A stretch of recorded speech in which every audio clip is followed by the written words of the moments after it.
ওকে, so যেরকমটা আমি promise করেছিলাম যে আমি শুরু করব আমার একটা স্টোরি টাইম ভিডিও টাইপ, যে আমি কী করে আমার বিজনেসটা স্টার্ট করলাম। তো এটা হচ্ছে এপিসোড 1, যেখানে আমি বলব যে আমার মাথায় আইডিয়াটা আসলো কী করে।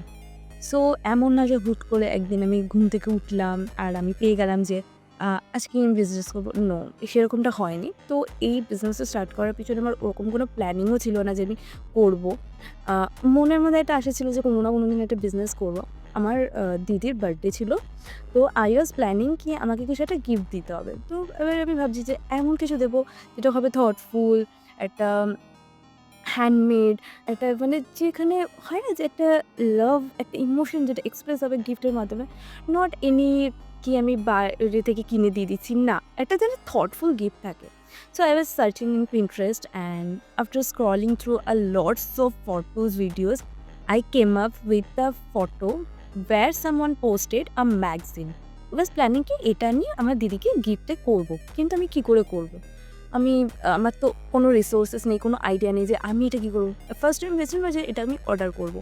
তো অর্ডার করার জন্য আমি প্রিন্টিং দেখছিলাম। আমি যে অ্যাকাউন্ট থেকে পেয়েছিলাম সেই অ্যাকাউন্টে রিচ করার চেষ্টা করছিলাম। ১টা ২টো অ্যাকাউন্টে আমি সার্চ করেছিলাম যে আমি সেখানে তাদেরকে বলেছিলাম যে আমার এরকম দরকার, তো প্রাইস কীরকম? তো প্রাইস হচ্ছে আমার আউট অফ বাজেট। তো আই ওয়াজ থিংকিং কি আমি এটা ট্রাই করি না নিজে বানাতে। আমি ইউটিউব আমাকে কি বলবো, সব কিছুতে হেল্প করেছে। তো ইউটিউবে গিয়ে আমি সার্চ করেছি যে আমাকে কি করে এটা বানানো যায়। তো ওখানে না স্টেপ বাই স্টেপ প্রসেস পুরো বলাই আছে। জাস্ট টার্নড কি এতটা ইজিলি হয়? তো কেননা আমি এবার ট্রাই করি। আর যতক্ষণ না আমি কোনো কিছু ট্রাই করছি বা আমি নিজে শিওর হচ্ছি, আমি কখনো কাউকে কিছু জানাই না। সো এরকমটাই হয়েছিল। আমি কাউকে কিচ্ছু জানাইনি যে আমি এরকম কিছু স্টার্ট করছি। আমি যে আমার দিদির জন্য যে বানাচ্ছি, তো সেটাও একমাত্র আমি জানতাম যে আমি কী করে পারছি না, ফ্যামিলিতে কাউকে কিছু বলিনি।